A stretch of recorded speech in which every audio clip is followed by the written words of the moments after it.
헌법재판소가 최상목 대통령 권한대행에게 매운혁 후보를 헌법재판관으로 임명하라는 결정을 내렸습니다. 그러나 최상목 권한대행은 이를 따르지 않을 것으로 보입니다. 이는 곧 한덕수 총리에 대한 탄핵 심판이 마무리되고 선거가 진행됨에 따라 한덕수 총리가 복귀할 가능성이 크기 때문입니다. 한덕수 총리가 복귀하면 대통령 권한대행직은 다시 한덕수 총리가 맡게 되고 최상목 권한대행은 기획재정부 장관으로 돌아가게 될 것입니다. 이에 대비해 최상목 권한대행은 최근 주변에 중요한 결정을 내리지 않겠다고 언급한 것으로 알려졌습니다. 여권 핵심 관계자에 따르면 지난 19일 헌법재판소의 한덕수 총리 탄핵 심판 변론이 종결되었으며 이제 선거만을 앞둔 상황에서 한 총리의 복귀 가능성이 높아졌습니다. 따라서 최상목 권한대행의 지위와 권위가 불안정해지고 있으며 사실상 대통령 권한대행으로서의 역할이 막바지에 이르렀다는 것입니다. 특히 3월 첫째 주에서 둘째 주 사이 윤석열 대통령 탄핵 여부에 대한 헌재의 결정이 내려질 것으로 보이는 가운데 한덕수 총리와 일부 장관들은 한덕수 총리 복귀 전까지 매운혁 후보를 임명해서는 안 된다는 입장을 보이고 있습니다. 즉 윤석열 대통령 탄핵 심판 이후에야 매운혁 후보자 임명이 가능하다는 것입니다. 실제로 국무회의 참석자들도 이에 동의한 것으로 알려졌습니다. 현재 시점에서 매운혁 후보를 임명하려는 시도 자체가 윤석열 대통령 탄핵을 기정사실화하는 정치적 움직임이라는 해석이 나오고 있습니다. 이러한 배경 속에서 최상목 권한대행도 최근 임명권 행사를 미루고 있습니다. 매운혁 후보뿐만 아니라 대법관 후보로 지명된 마용주 후보 역시 인사청문회를 마쳤으나 아직 임명이 이뤄지지 않고 있습니다. 마용주 후보를 먼저 임명하면 매운혁 후보도 자연스럽게 임명해야 하는 상황이 발생하기 때문에 이를 차단하기 위해 마용주 후보자의 임명도 보류되고 있다는 분석이 나옵니다. 즉 최상목 권한대행은 매운혁 후보 임명에 대해 전혀 의지가 없다는 것이 점점 명확해지고 있습니다. 마용주 후보는 이미 지난해 말 국회에서 임명 동의 절차를 마쳤습니다. 따라서 그를 임명하는 것은 절차상 문제될 것이 없지만 만약 마용주 후보를 임명하면 매운혁 후보도 임명해야 한다는 논리가 성립되기 때문에 이를 막기 위해 최상목 권한대행이 의도적으로 임명을 지연시키고 있다는 것입니다. 이 모든 과정에서 윤석열 대통령 탄핵 심판이 핵심 변수가 되고 있습니다. 이에 대해 여권에서는 매운혁 후보를 즉각 임명하라고 압박하고 있으며 최상목 권한대행은 이러한 정치적 공방을 피하기 위해 최근 여야정 협의체 참석을 취소하는 등 소극적인 태도를 보이고 있습니다. 그는 협의체 회의 시작 불과 25분 전에 불참을 통보했고 이미 회의에 참석하기 위해 이동 중이던 최상목 권한대행의 차량은 급히 회차했다고 합니다. 이처럼 민주당은 이번 사안을 두고 총력을 기울이고 있습니다. 이재명 대표에게 이번 결정은 단순한 인사 문제가 아니라 자신의 정치 생명과 직결된 문제입니다.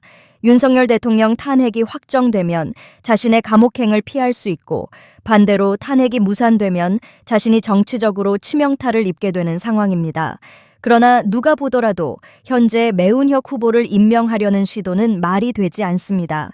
탄핵 심판의 결과가 나오지도 않은 상황에서 헌법재판관을 밀어넣으려는 시도 자체가 정치적 의도를 노골적으로 드러내는 것입니다. 최근 최상목 권한대행이 특정 메시지를 통해 자신의 입장을 드러냈다는 해석도 나오고 있습니다. 지난해 12월 31일 그는 조한창과 정계선 2명의 헌법재판관을 임명한 바 있습니다. 당시에도 임명 과정에서 논란이 있었지만 지금과 같은 정치적 혼란 속에서 또다시 특정 후보자를 강행 임명하는 것은 큰 논란을 불러일으킬 수밖에 없습니다. 결국 이번 사안은 윤석열 대통령 탄핵 심판과 맞물려 있으며 헌법재판소의 결정에 따라 대한민국 정치 지형이 크게 요동칠 것으로 보입니다. 현재 민주당과 여권은 정면으로 충돌하고 있으며 윤석열 대통령 탄핵 심판이 어떻게 결론 날 것인지에 따라 향후 정국이 급변할 가능성이 큽니다. 최근 문자 폭탄이 쏟아졌습니다. 무려 2만여 통이 넘는 문자가 집중적으로 발송되었고 이에 따라 번호를 바꿔야 할 정도였습니다. 과거에도 정진석 대통령 비서실장과 참모진, 김문수 장관을 비롯한 국민의힘 지도부가 특정 인사 임명에 대해 강하게 반발하면서 논란이 일었고 그 당시에도 엄청난 문자 폭탄이 쏟아졌습니다.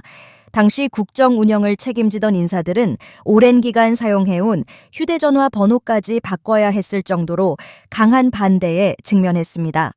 그런데 지금 또다시 특정 인사의 임명을 강행하려는 움직임이 보이자 보수 우파 진영의 국민들이 강력히 반발하고 있습니다. 임명을 절대 해서는 안 된다는 의견이 빗발치며 문자와 항의가 쇄도하고 있고 이로 인해 업무가 마비될 정도라고 합니다. 최상목 대통령 권한대행 입장에서는 골치 아픈 상황이지만 이는 곧 보수 우파 국민들이 얼마나 강한 의지를 가지고 반대하고 있는지를 보여주는 것입니다. 지금 그들의 항의가 압도적으로 전달되고 있으며 전화조차 사용할 수 없을 정도로 강한 반발이 이어지고 있습니다. 일각에서는 최상목 대통령 권한대행이 결국 임명을 강행하지 않겠느냐는 관측도 나오고 있지만 언론이 이를 과장하거나 왜곡하여 보도하고 있다는 지적도 있습니다. 윤석열 대통령 탄핵을 기정사실화하려는 세력들은 보수 우파 진영 내부에서도 혼란을 조장하고 있으며 좌파 진영에서도 마찬가지로 언론 플레이를 통해 여론을 호도하고 있습니다.